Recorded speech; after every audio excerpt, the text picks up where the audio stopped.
அனைத்து நல்ல உள்ளங்களுக்கும் வணக்கம். நான் உங்கள் மனிஷ் பண்ணிக்கின்றேன். இந்த வீடியோ உங்கள் வாழ்க்கையில் ரொம்ப ஸ்பெஷல் வீடியோ.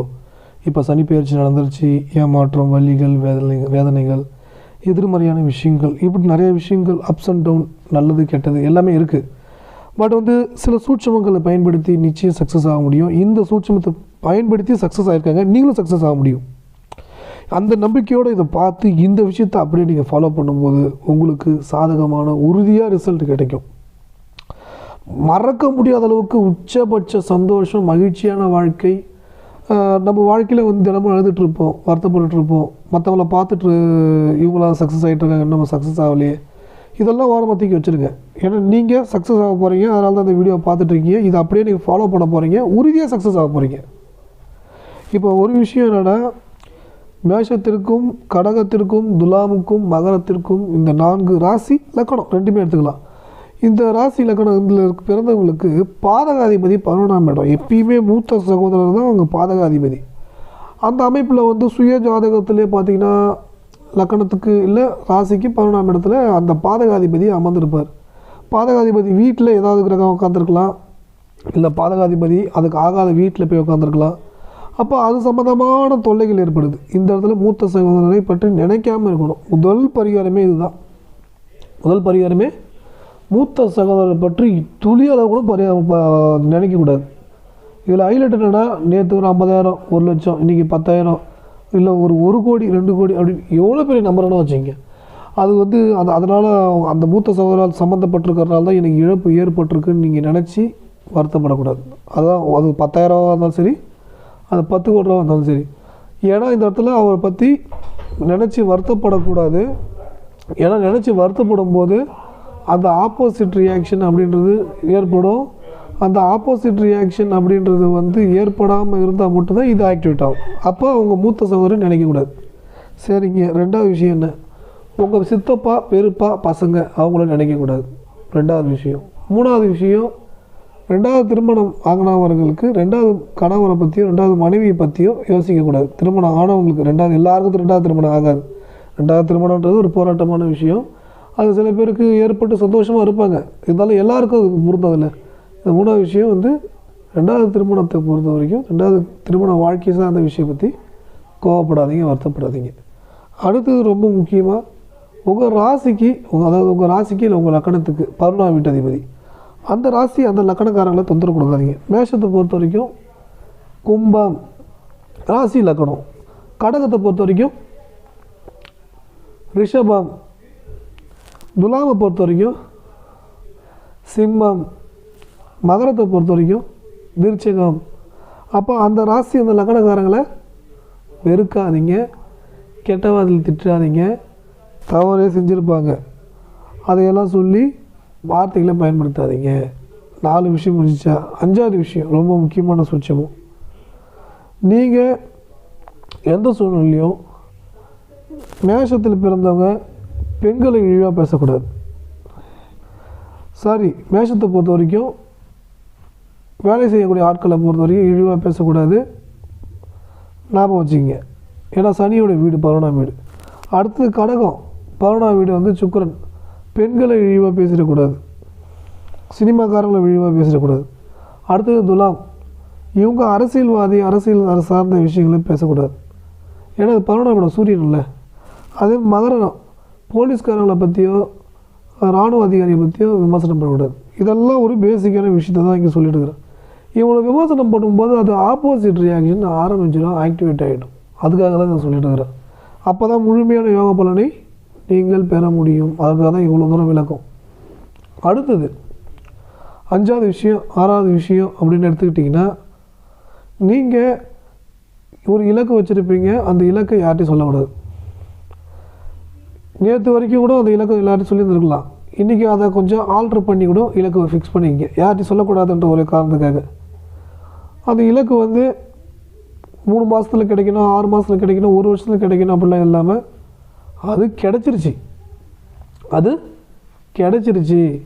அதை பற்றி நான் நினைப்பது இல்லை அப்படின்ற அந்த மனநிலை உங்களுக்குள்ளே இருக்கணும். ஏன்னா எந்த விஷயத்தை கிடைக்கலன்னு ஏக்கப்படுறீங்களோ அந்த விஷயம் மேலும் இன்னும் தாமதப்படுத்திக்கிட்டே இருக்கும். அது சார்ந்த விஷயங்கள் முழுமையான யோக பலனை பெற முடியாது. அது மட்டும் இல்லாமல் எதிர்மறை வலைக்குள் நீங்கள் சிக்கக்கூடிய வாய்ப்பை உண்டாக்கும். அதனால் வந்து அதை பற்றியும் யோசிக்கக்கூடாது. அடுத்து ரொம்ப முக்கியமானது இந்த சூட்சமம் தான். இதுதான் ரொம்ப ரொம்ப முக்கியமான சூட்சமம். புத்திசாலித்தனமாக இருக்க வேண்டும். அதிகம் பேசாமல், அதிகம் தேவையில்லாத விஷயங்களை பற்றி நினைக்காமல் இருக்க வேண்டும். ஃபஸ்ட்டு புத்தியை க்ளீன் பண்ணிட்டீங்க. அடுத்தது சூரியன். எப்போதும் நீங்கள் எல்லாருக்கும் ஹெட்டாக இருங்க. ஒரு ப்ரொஃபஸரே இருந்தாலும், ஒரு ஹெட்மாஸ்டர் இருந்தாலும், அவருக்கு நீங்கள் அறிவுரை சொல்லி ஒரு விஷயத்த சொல்கிற அளவுக்கு நீங்கள் இருக்கணும். இந்த இடத்துல புதன் வந்து உங்களுக்கு பாசிட்டிவ் ஆக்டிவேட் ஆகிடும். அதாவது புத்தியை கெடுத்துக்கக்கூடாது. அப்போ தான் வந்து உங்களுக்கு புதனே பாசிட்டிவாக செய்யும். அடுத்தது சூரியன். அரசாங்க வேலையில் இருப்பவர்கள், அரசியல்வாதிகள், இவங்கள வந்து முடிஞ்ச வரைக்கும் இவங்கள்ட்ட வந்து ரொம்ப ரொம்ப ஒரு ஃப்ரெண்ட்லியாக நடந்துங்க.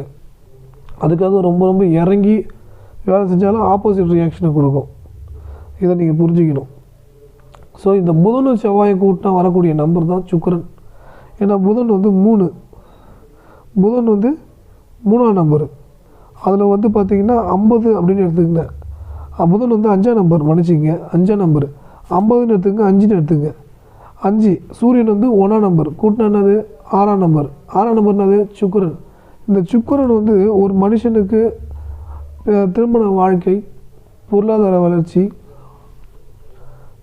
சொத்துக்கள், சுகங்கள் எல்லாத்தையும் கிடைக்கக்கூடியது. ஒரு சிலவங்களுக்கு சுய ஜாதகத்திலே பாதிப்படைஞ்சிருக்கும்.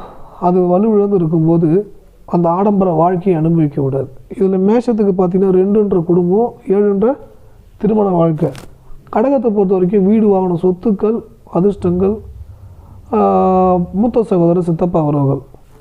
இதை துலாமுக்கு எடுத்துக்கிட்டிங்கன்னா தன்னுடைய உயிர் மற்றும் தடைகள், அவமான கஷ்டங்கள். மகரத்தை பொறுத்த வரைக்கும் வீடு வாங்கின சொத்துக்கள்,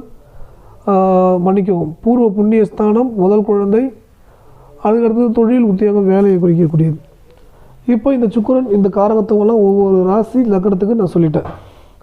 அப்போ இந்த சுக்கிரன் வந்து நேர்மறையாக பாசிட்டிவாக உங்களுக்கு ஆக்டிவேட் பண்ணணும். ஃபஸ்ட்டு முக்கியமான விஷயம் இதில் வந்து உங்கள் வீட்டில் இருக்கக்கூடிய தம்பியோடைய ஒய்ஃபோ, அண்ணனுடைய ஒய்ஃபோ, இவங்களை மதிக்கணும். சுக்கிரனுடைய நிலை. அப்போ வந்து அண்ணி, கொந்தனார், அந்தமாரி தன் கணவருடைய தம்பி, மனைவி, தன்னுடைய காதலன், ஸோ இந்த காதலனுடைய அந்த மனைவி அந்த தன் வீட்டில் இருக்கக்கூடிய சகோதரிகள், இது எல்லாமே சுக்கிரனுடைய காரகத்துவத்தில் வரும். அப்போ வீட்டில் இருக்கக்கூடிய அண்ணியாக வரக்கூடியவங்க, நாத்தனாராக இருக்கக்கூடியவங்க, தன்னுடைய மனைவியுடைய சொந்தக்காரங்க, இப்படி எல்லாமே ஒரு அந்த உறவுக்குள்ளே வருது. எந்த சூழ்நிலையும் அவங்கள வெறுக்கக்கூடாது. அவங்களும் ரொம்ப ரொம்ப ரெஸ்பெக்ட் கொடுக்கணும், மதிக்கணும். நேற்று வரையும் அவங்கள வெறுத்துருக்கலாம், கடுமையாக பேசியிருக்கலாம். ஆனால் இன்றைக்கி சொல்லுங்கள் அண்ணின்னா, நீ உங்களுக்கு உதவி பண்ணணும். அவங்க வந்தாங்கன்னு டக்குன்னு ஏந்திரிச்சு உட்காருங்க, நீ பரவாயில்ல, அந்த மரியாதை அம்மா மாதிரி அவங்கள மரியாதை கொடுக்கணும். ஓகேங்களா? இதே வந்து அந்த பொண்ணு சின்ன பொண்ணாக கூட இருக்கட்டும், 5 வயசு சின்ன பொண்ணாக இருக்கட்டும், சின்ன பொண்ணாக இருக்கட்டும், எப்படியெல்லாம் இருக்கட்டும், அதே மாதிரி அவங்க உச்சபட்ச கெட்டவங்களாக கூட இருக்கட்டும், தங்கச்சி, அண்ணி, நாத்தனார், தன் கணவருடைய சொந்தக்காரங்க, தன் மனைவியோட சொந்தக்காரங்க, இப்படி எந்த ரிலேட்டிவ் வந்தாலும் அவங்களும் நீங்கள் மதிக்கணும். அது பெண்களை மதிக்கணும். பெண்களை மதிக்க சுக்கிரன் உங்களுக்கு அந்த பாசிட்டிவான நிலைக்கு ஆக்டிவேட் ஆகிடும். இந்த பாசிட்டிவான நிலைக்கு ஆக்டிவேட் ஆகும்போது உங்களுடைய கனவு 6ஆம் நம்பரில் சூஸ் பண்ணும்போது அந்த 6ஆம் நம்பர் உள்ள பணம் உங்களிடம் வரும். அதுக்கு உதாரணம் 6 லட்சம், 60 லட்சம், 6 கோடி, 60 கோடி, 15 கோடி, 6 கோடி, இப்படி இந்த 6ஆம் நம்பர்லேயே சூஸ் பண்ணும்போது அந்த 6ஆம் நம்பரை சூஸ் பண்ணிட்டீங்க. இதுக்கு முன்னாடி அந்த இலக்கை சொல்லியிருந்தாலும் இதுக்கப்புறம் அந்த இலக்கை சொல்லாமல் புதுசாக இந்த 5 கோடின்னு சூஸ் பண்ணிங்க, இல்லை 5 லட்சம் கூட சூஸ் பண்ணுங்கள், 60 லட்சம் கூட சூஸ் பண்ணுங்கள். அந்த 6 நம்ம கூட்டினா 6 வரணும். இதை சூஸ் பண்ணிவிட்டு யாரெல்லாம் அவங்களை வெறுக்கிறாங்க, அதாவது அண்ணி, அதுமாரி சித்தி, பெண்ணாக இருக்கக்கூடியவங்க, அவங்க நல்லா இருக்கணும்னு வெள்ளிக்கிழமைனா நீங்கள் ஒரு டம்ளர் ஏலக்காய் பாலை வந்து பூஜை ரூமில் வச்சுட்டு அவங்க நல்லா இருக்கணும், அவங்க சந்தோஷமாக இருக்கணும், அவங்கள பார்த்துக்குங்க, அவங்க ஆரோக்கியமாக இருக்கணும், அவங்க நல்லா இருக்கணும், இந்த வார்த்தையை திரும்ப திரும்ப திரும்ப திரும்ப சொல்லும்போது சுக்கிரன் உங்களுக்கு பாசிட்டிவாக ஆக்டிவேட் ஆகிடும். சுக்கிரன் வந்து உங்களுக்கு பாசிட்டிவாக ஆக்டிவேட் ஆகிடும். சுக்கிரன் வந்து பாசிட்டிவாக உங்களுக்கு ஆக்டிவேட் ஆகிடுச்சுன்னா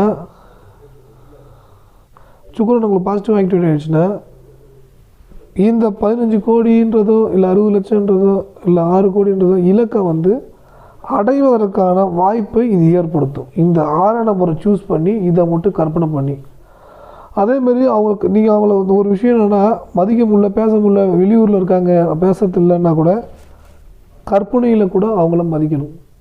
அவங்க நல்லா இருக்கணும், அவங்க தெய்வம் மாதிரி அவங்க பசங்களை அப்படி பார்த்துக்கிறாங்க. அவங்க பாசிட்டிவான விஷயத்த சொல்லி அவங்கள பாசிட்டிவான நிலைக்கு மாற்றணும். அதை விட்டுட்டு அவளை அப்படி இப்படின்னு அவளே இவளேன்னு ஏதாவது வார்த்தையை விட்டுட்டு அவங்கள அவமரியாதை பண்ணால் சுக்கிரன் உங்களுக்கு மைனஸில் திரும்பியும் போக ஆரம்பிச்சிடும். இப்போ நான் சொன்னது எல்லாமே இந்த வீடியோவில் பாதகாதிபதி, காரகத்துவம், சூட்சம விதிகளை தான் அடிப்படையாக தான் சொல்லியிருக்கேன். ஓகேங்களா? அடிப்படையாக மேஷத்துக்கு எப்படி, கடகத்துக்கு எப்படி, துலாமுக்கு எப்படி, மகரத்துக்கு எப்படின்னு. அப்போ ஒரு இலக்காக நீங்கள் சூஸ் பண்ணி அந்த இலக்கை அடைவதற்கு வழிகளும் வாய்ப்புகளும் ஏற்படும். இந்த உறுதியாக 6ஆம் நம்பரை சூஸ் பண்ணி அந்த நம்பரை நீங்கள் பெற முடியும். நினச்ச மாதிரி கார் வாங்குங்க, நினச்ச எல்லா இதுக்கும் போகக்கூடிய வாய்ப்பு ஏற்படும், வெளிநாடு செல்லக்கூடிய வாய்ப்பு ஏற்படும். எல்லாமே உங்களுக்கு சாதகமாக ஏற்படுத்தி கொடுக்கும்.